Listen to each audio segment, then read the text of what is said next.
ॐ पठामि संस्कृतं नित्यं वदामि संस्कृतं सदा ध्यायामि संस्कृतं सम्यक् वन्दे संस्कृतमातरम्. शब्दांच्या किंवा धातूंच्या शेवटी जे येतात त्यांना प्रत्यय असं म्हणतात. सुरुवातीला जे येतात त्यांना उपसर्ग असं म्हणतात. प्रत्ययांचे तीन प्रकार: कृत प्रत्यय, तद्धित प्रत्यय, स्त्री प्रत्यय. कृत प्रत्यय जे धातूंच्या शेवटी येतात, तद्धित प्रत्यय जे शब्दांच्या शेवटी येतात, स्त्री प्रत्यय जे पुल्लिंग शब्दाला स्त्रीलिंग बनवण्यामध्ये मदत करतात, त्यांना स्त्री प्रत्यय असं म्हणतात. त्वा प्रत्यय आपण पाहिलेला आहे. एक क्रिया पूर्ण झाल्यानंतर दुसरी क्रिया होत असेल तेव्हा पहिल्या क्रियेमध्ये त्वा प्रत्यय होतो. त्वा शिल्लक राहतो. त्याचा अर्थ आहे जाऊन, येऊन, खाऊन, पिऊन अशा प्रकारे. आता आपण पुढचा प्रत्यय पाहणार आहे, ल्यप प्रत्यय. ठीक आहे, ल्यप प्रत्यय. बघा, प्रत्ययाचं नाव आहे ल्यप. ल्यप. हा ल्यप प्रत्यय जो आहे हा त्वा प्रत्ययासारखाच आहे. ल्यप प्रत्यय. ठीक आहे. ल्यप प्रत्यय शिकण्याआधी, चला आधी आपण बघूया, असंच बघूया ल्यप प्रत्यय.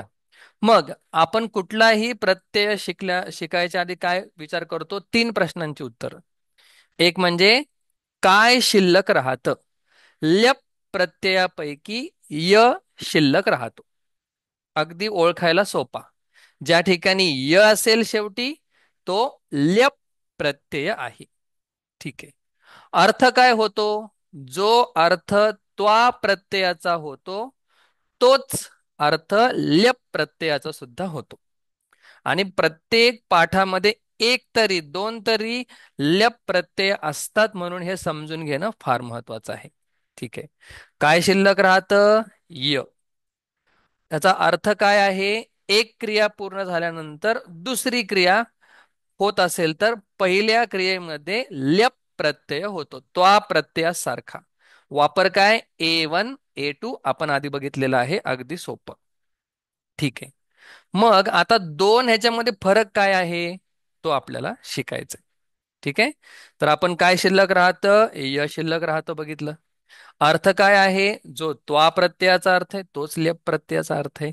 आता दोघांमध्ये फरक काय तो आपण बघणार आहोत. बघा, ल्यप किंवा त्वा आणि ल्यप प्रत्ययामध्ये हा फरक आहे की ल्यप प्रत्ययाच्या सुरुवातीला उपसर्ग येतात. उपसर्ग येतात ल्यप प्रत्ययाच्या सुरुवातीला. त्वा प्रत्ययामध्ये काय नाही, गम गत्वा. पण ल्यप प्रत्ययामध्ये सुरुवातीला उपसर्ग येतात, मध्ये धातू म्हणजे क्रियापद असतं आणि शेवटी य असतो. हे झालं ल्यप प्रत्ययाचं सूत्र थोडक्यात. ल्यप प्रत्यय कसा ओळखायचा? सुरुवातीला उपसर्ग, नंतर मध्ये धातू आणि शेवटी य. मग आता आपल्याला उपसर्ग माहिती नाहीयेत. उपसर्ग माहिती नसल्यामुळे बऱ्याच शब्दांचे अर्थ आपल्याला कळत नाही. म्हणून उपसर्ग आपल्याला माहित पाहिजेत. 22 उपसर्ग आहे. आपण जर चांगलं लक्ष दिलं तर आत्ताच क्लासमध्ये आपल्याला पाठ होऊ शकतात. म्हणून मी पहिल्या दिवशी काय विचारलं होतं? How is your memory? आता मी उपसर्ग लिहितो. उपसर्ग म्हणजे काय हे आधीच सांगितलेलं आहे. जे धातूंच्या शब्दांच्या पूर्वी येतात त्यांना उपसर्ग असं म्हणतात. आता बघा, 22 उपसर्ग आहेत. कसे लक्षात ठेवायचे हे पण एक सोपी कला आहे. बघा, ह्याला आपण एक चाल लावतो है ना. भरपूर संस्कृत टीचर काय करतात? चाल लावतात. प्र, परा, अप, सम, अनु, अव, निस. लिहून घेऊ शकता तुम्ही. निस, निर, दुस, दुर. आपण मराठीमध्ये सुद्धा हे उपसर्ग वापरत असतो. प्रपरा अपसम अनु अवनिस निर दुस दुर वी आंग प्रपरा अपसम अनु अवनिस निर दुस दुर वी आंग नी अधि अपि अति सु उत अभि प्रति परी उप. हे झाले उपसर्ग एवढे जे शब्दांच्या किंवा धातूंच्या सुरुवातीला येतात. कसे लक्षात ठेवायचे? ट्यून. प्र परा अपसम अनु अवनिस निर दुस दुर वी आंग नी अधि अपि अति सु उत अभि प्रति परी उप. हम्म. कोण बोलेल माझ्या मागे? श्वेता, माझ्या मागे म्हणा. प्रपरा अपसम प्रपरा अपसम अनु अवनिस्निर अनु अवनिस्निर दुर्वी आंग दुस दूर वी आंग नी अधि अपि अति नी अधि अपि अति सु उत अभि प्रति सु उत अभिप्रति परि उप. परि उप. रिया. प्रपरा अपसम अनु अवनिस्निर. हम्म. परा अपसम अनु अवनिसने दुर्वी आंग नी अधि अपि अति दुर्वी मी अधि अपि अति सु उत अभि प्रति परि उप. सु उत अभिप्रति परि उपा. Very good. आता मी एकदा पूर्ण म्हणणार आहे, तुम्हाला एकदा म्हणायचंय पूर्ण, ठीक आहे? बघून. प्रपरा अपसम अनु अवनिस्निर दुर्वी आंग नी अधि अपि अति सु उत अभि प्रति परि उप. जेवढ्या फास्ट म्हणू शकता बघा. प्रपरा अपसम अनु अवनिस्निर दुर्वी आंग नी अधि अपि अति सु उत अभि प्रति परि उप. एका लाईनीत, एका हाफ ब्रेथ मध्ये. प्रपरा अपसम अनुभवनिस निर्दोष दुर्विहांग नियदी अपि अति सुता विप्रति परिउप. कोण म्हणेल पूर्ण स्लोली? हम्म. प्रपरा अपसम अणु अवनिस निर्दोष दुर्विहांग नि आदि अपि अति सु उत अभिप्रति परि उप. कोण म्हणेल? हा, बोला बोला बोला. आमचे टीचर अशा म्हणले, बोला बोला बोला बोला. हा, बघून म्हणायचंय. हा, प्रपरा. Let's go. कोण म्हणतंय? हम्म. बोला लवकर, वेळ जातोय. श्वेता, पूर्ण. हा. हा सर. हम्म. प्रपरा अपसम अनु अवनिस्निर दुस दूर वी आंग नी अधि अपि अति सु उत अभिप्रति परि उप. अशा प्रकारे हे 22 उपसर्ग आहेत. मग हे उपसर्ग सुरुवातीला असतील कुठला पण एक, आणि शेवटी य असेल, तर त्याला कुठला प्रत्यय म्हणणार आपण? ल्यप प्रत्यय. मग त्याचा अर्थ काय होईल? जो त्वा प्रत्ययाचा अर्थ आहे तोच ल्यप प्रत्ययाचा अर्थ होईल. आता आपण काय बघायचंय? हे उपसर्ग करतात काय. आता उपसर्गाचा आपण वापर बघूया काय असतोय. म्हणजे आपल्याला आता एवढे उपसर्ग आपण बघितले, त्याचा वापरही कळेल. काय होतं? कधी कधी उपसर्ग, ठीक आहे, धातू, आता मी क्रियापद म्हणत नाही शक्यतो, धातूचा विरुद्ध अर्थ सांगतात. क्रियापद काय करतात? विरुद्ध अर्थ सांगतात. कधी कधी उपसर्ग काय करतात? विरुद्ध अर्थ सांगतात. म्हणजे काय? गच्छती. ठीक आहे. गच्छती म्हणजे काय? जाणे. आणि आगच्छती, आ नावाचा उपसर्ग म्हणजे आंग. आपण जो इथं आंग बघितला त्यातला आ शिल्लक राहतो. ठीक आहे. आंग नावाचा उपसर्ग आ, आपण जर आगच्छती लिहिलं तर काय होतो अर्थ? येणे. म्हणजे काय होतंय, हे उपसर्ग कधी कधी अर्थाला कम्प्लिटली विरुद्ध, पूर्णपणे विरुद्ध करून टाकतात. गच्छती आगच्छती. किंवा आपण जर म्हटलं नयती, नयती म्हणजे काय? घेऊन जाणे. आणि तुम्ही आ उपसर्ग लावला, ठीक आहे, आ नयती, मग काय होतं? घेऊन येणे. दोन्ही विरुद्ध अर्थ होतात. त्याच्यामुळे उपसर्ग ह्यांचं एक काम काय आहे? हे विरुद्ध अर्थ करून टाकतात. समजलं हे? आपण कशी हो सुरुवात सर. केली? ल्यप प्रत्यय म्हणजे काय, ल्यप प्रत्ययाचा वापर बघितला, मग उपसर्ग येत असतो, मग उपसर्ग बघितले. आता हे उपसर्ग करतात काय ते आपण बघतोय. कळतंय का नाही? हा सर. ओके. पुढे कधी कधी हे उपसर्ग वेगळाच अर्थ सांगतात. धातूपेक्षा कधी कधी उपसर्ग काय करतात? वेगळाच अर्थ, वेगळाच अर्थ दर्शवितात. दर्शवितात. उदाहरण सांगितल्यानंतर आपल्याला कळेल. बघा, अ हरती हा एक धातू आहे. हरती ह्याचा अर्थ काय? हरण करणे, म्हणजे टू टेक अवे, एखादी गोष्ट दूर घेऊन जाणे, हरण करणे.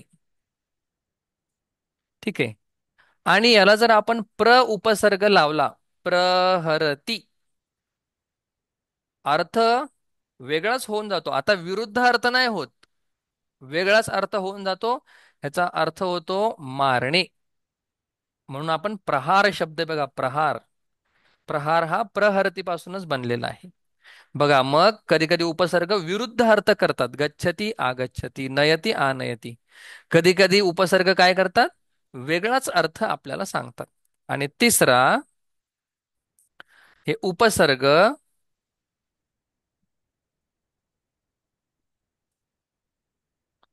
उपसर्ग कधी कधी काय करतात? अ तोच अर्थ दर्शवितात, तोच अर्थ सबल करतात, म्हणजे अधिक दृढ करतात. तोच अर्थ दृढ करतात. उदाहरण पाहिल्यानंतर कळेल. म्हणजे उपसर्ग कधी कधी विरुद्ध अर्थ सांगतात, कधी कधी वेगळाच अर्थ सांगतात, कधी कधी तोच अर्थ सबल करतात किंवा दृढ करतात. बघा, वसवसती म्हणजे राहणे, आणि निवसती याचा अर्थ सुद्धा राहणेच. फक्त उपसर्ग या ठिकाणी लागलेला आहे. कधी कधी उपसर्ग त्यांचा अर्थ दृढ करतात. जसं राहणे म्हणजे कुठेही राहणे, पण मी म्हणणार काय? गृहे निवसती, घरात राहणं. कुठेही राहणं हे वेगळे, आणि घरात राहणं हे वेगळे. म्हणजे कधी कधी हे उपसर्ग तोच अर्थ आपल्याला दृढ करून सांगतात. एवढं समजलं? हो नाही? हो सर. हा, पुन्हा एकदा रिव्हिजन. ल्यप प्रत्यय य शिल्लक राहतो, अर्थ त्वा प्रत्ययासारखाच. कधी वापर होतो? जेव्हा दोन ऍक्शन होत असतील तेव्हा. मग ल्यप प्रत्यय ओळखायचं कसं काय? उपसर्ग, धातू आणि य. उपसर्ग कुठले? हे सगळे उपसर्ग. त्यांचा काय फायदा आहे, वापर काय आहे उपसर्गांचा? कधी कधी विरुद्ध अर्थ दाखवतात, कधी कधी वेगळाच अर्थ दाखवतात, कधी कधी तोच अर्थ आपल्याला दृढ करतात. ठीक आहे. आता आपण एक उदाहरण पाहूया. ठीक आहे. हम्म. आता रामः आगच्छति. आता आ हा काय आहे? उपसर्ग आहे. हो किंवा नाही? हम्म. हो हो सर. किंवा नाही? येस. आगच्छति मध्ये आ हा उपसर्ग आहे. मग आता त्वा प्रत्यय होईल का बरं? आगत्वा होईल का? सांगा मला. जसं गच्छतीचं गत्वा झालं होतं, तसं आगत्वा होईल का? हम्म. नाही. नाही होणार का? कारण की उपसर्ग सुरुवातीला असल्यामुळे तो आ प्रत्यय व्हायच्या ऐवजी कुठला प्रत्यय होईल? ल्यप प्रत्यय होणार आहे. मग मी कसं वाक्य बनवणार? रामः आगत्य, राम येऊन लिखती. वरच्या वाक्याचा अर्थ काय आहे? रामः आगच्छति म्हणजे राम येतो. रामः लिखती म्हणजे राम लिहितो. रामः आगत्य लिखती म्हणजे राम येऊन लिहितो. कोणाला समजलं नाही हे? आगत्य नाही, आगत्य. कारण की य शिल्लक राहतो. बघा, उपसर्ग या ठिकाणी सुरुवातीला आहे, शेवटी य आहे. सो अशा प्रकारे हे वाक्य आपण पाहिलं. आता अडचण असेल तर विचारा, नाहीतर आपण थोडेसे वाक्य लिहिण्यासाठी ल्यप प्रत्यय पाहूया.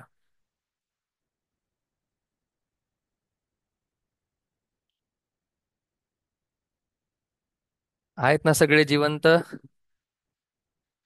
हो हो सर. सर. हम्म. चला, राम आगत्य ल्यप प्रत्यय झाला. आता आपण खाली ल्यप प्रत्ययाचे काही वाक्य पाहूया. फरक काय आहे ल्यप आणि त्वामध्ये? फरक एवढाच आहे की एकामध्ये उपसर्ग येतील, एकामध्ये उपसर्ग येणार नाहीत. चला, आता मी तुम्हाला काही धातू सांगतो. आता वरती आपण पाहिलेलंच आहे. बघा, प्राप्य आप धातू आहे आणि प्राप्य प्र उपसर्ग लागल्यामुळे आप धातू मी इथं पुढे लिहितो प्र प्र. मग काय होतं ल्यप प्रत्यय ह्याचा? प्राप्य अ आणि हा आ दोन्ही मिळून आ झालेला आहे. दीर्घ संधी. जेव्हा आपण संधी शिकूया तेव्हा पाहूया. प्राप्य म्हणजे काय? मिळवून, मिळवून, मिळवून. ठीक आहे. हम्म,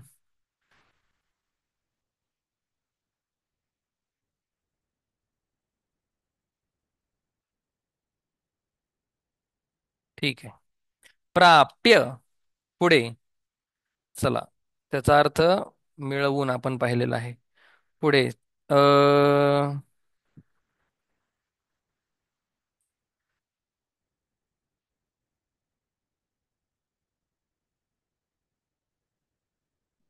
जे जास्त वापरामध्ये आहे तेच मी आपल्याला देतो. परी प्लस त्यज्य. परित्यज, त्यज धातू आहे, त्याचं काय होणार? परी त्यज्य, य शिल्लक राहतो. परित्यज्य म्हणजे काय? टाकून, टाकून. वि उपसर्ग ज्ञा धातू बऱ्याच वेळा येतो. विज्ञाय. बघा, सोपं एक. शिल्लक सगळीकडे य य राहतोय शेवटी. अर्थ काय होतोय? जाणून. विज्ञाय. पुढं अं, आ उपसर्ग नी धातू आणीय, आणून. म्हणजे एखादी गोष्ट घेऊन, आणून घेऊन, घेऊन येणे, आणून. आणून आहे का मराठी? मराठी खूप वेगवेगळी आहे. हा, घेऊन,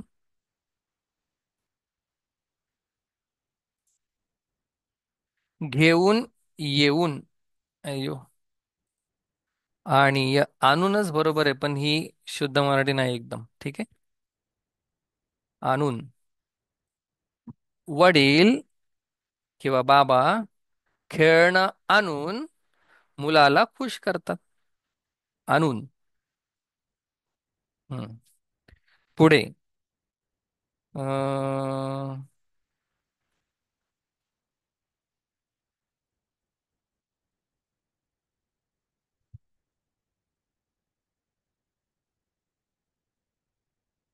माझ्यासोबत लिहा. आणून. पुढे बघा, प्रत्येक ठिकाणी उपसर्ग हा येतच आहे. आदाय. आ उपसर्ग, बऱ्याच वेळा हा धातू येतो आ उपसर्ग प्लस दा धातू. आदाय. घेऊन. दत्वा. देऊन. घेऊन. पुढे प्रणम्य. प्र उपसर्ग नम धातू प्रणम्य. प्रणम्य. नमस्कार करून. नमस्कार करून. ठीक आहे. पुढे हम्म रभ धातू. आ उपसर्ग रभ धातू आरभ्य. आरभ्य म्हणजे सुरुवात करून. आरभ्य.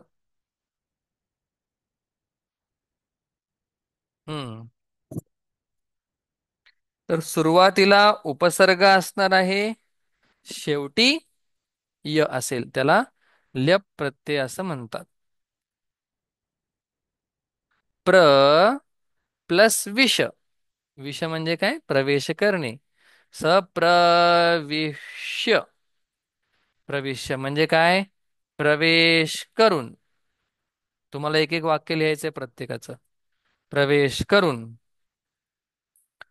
पुढे अं,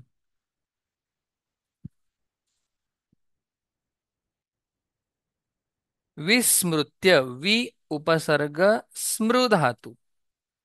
त्याचं काय होतं? विस्मृत्य म्हणजे विसरून. स्मरण स्मृ स्मरती म्हणजे लक्षात ठेवणे. विस्मृत्य म्हणजे विसरून. रामः विस्मृत्य सर्वं विस्मृत्य कार्यं करोति. राम सगळं विसरून काम करतो.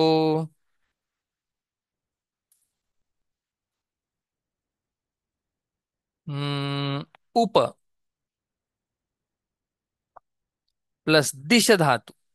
दिश दिशती म्हणजे काय? दाखवणे. उपदिष्टचा अर्थ काय होतो? उपदेश करून म्हणजे एखादी चांगली गोष्ट सांगून. उपदेश करून हे सारखे येणारे असणारे धातू आहेत. बघा, त्वा प्रत्यय, ल्यप प्रत्यय, काहीही फरक नाही अर्थामध्ये. पण ल्यप प्रत्ययामध्ये सुरुवातीला काय येतं? उपसर्ग. किती आहेत ते? 22. काय करतात ते? कधी कधी विरुद्ध अर्थ दाखवतात, कधी कधी वेगळाच अर्थ प्रकट करतात, कधी कधी तोच अर्थ अजून दृढ करून सांगतात. ही त्यांची काम आहेत.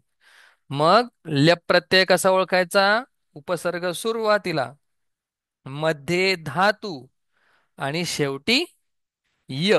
याच्यावरून आपण ठरू शकतो की हा ल्यप प्रत्यय आहे.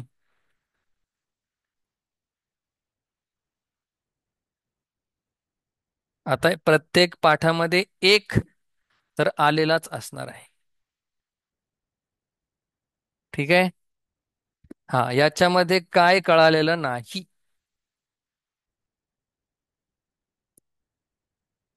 कधी कधी तुम्हाला बोर्डामध्ये सुद्धा उपसर्ग ओळखा असाही प्रश्न आहे. मग तुम्हाला जर उपसर्ग पाठ असतील तर अगदी सोपं जाईल तुम्हाला.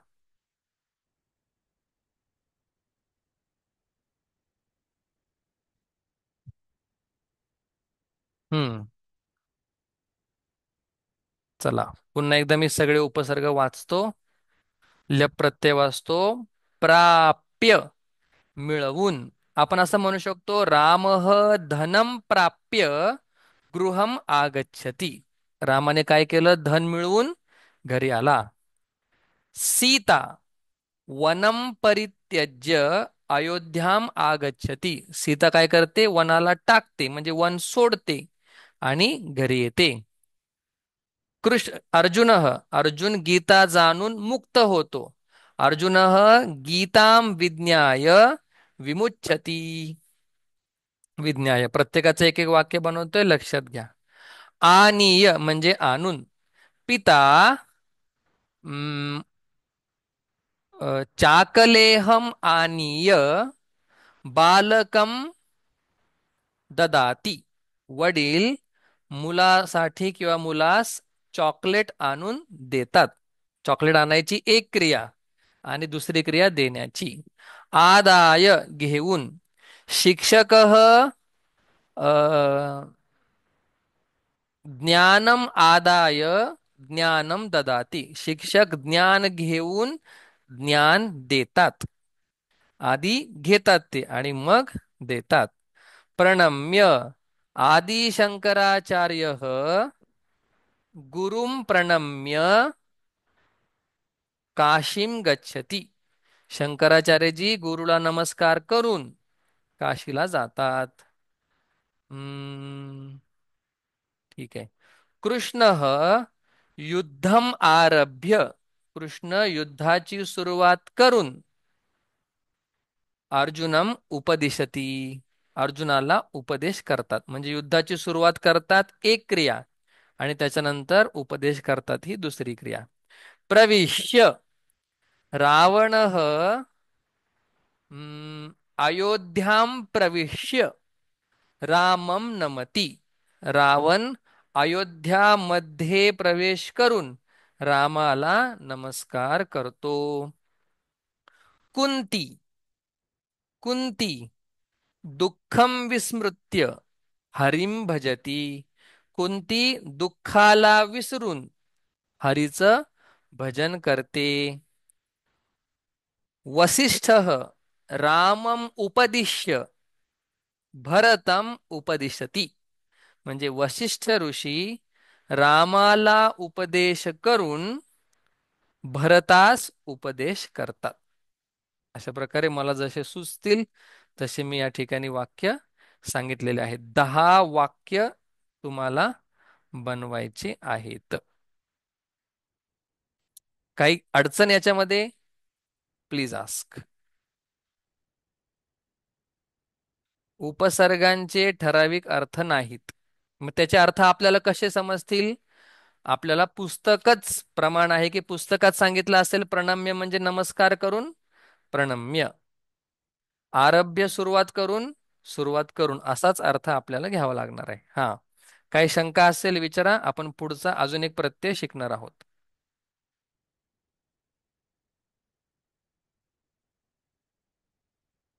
काही शंका नाही. आता आपण